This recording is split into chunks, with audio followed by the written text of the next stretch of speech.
مرحبا، السلام عليكم. قبل ما نحكي بنصلي على الحبيب محمد عليه الصلاة والسلام. اليوم رح أعرض لكم قطعة نادرة، هي من سوريا، خراطة حلب، ترتروك ألماني.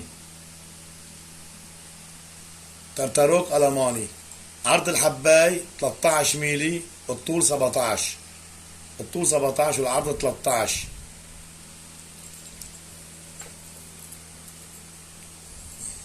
خامة ألمانية بس خراطة حلب.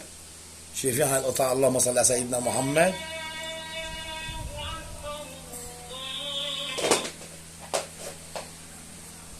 قطعة من نوادر، قطعة محجرة. قرب الكاميرا. شايفين؟ هذا تحجير شغل حلب.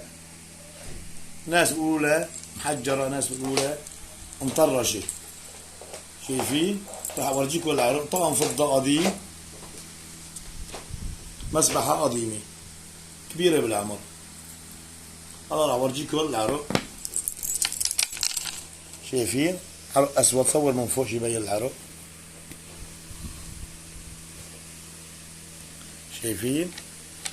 ما في حباية غريبة، قطعة مقفولة، العرق أسود.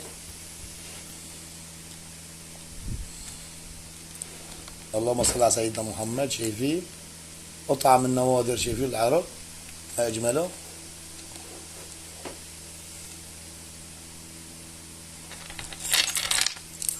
قرب الكاميرا لهون هيك. شايفين؟ قطعة من نوادر. أنا عارضها ب 300$. أنا عارضها المسبحة ب 300$.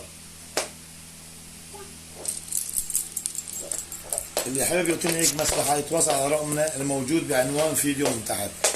أنا عارضها ب 300$. لهون وصلنا لنهاية الفيديو. السلام عليكم ورحمة الله والبركات.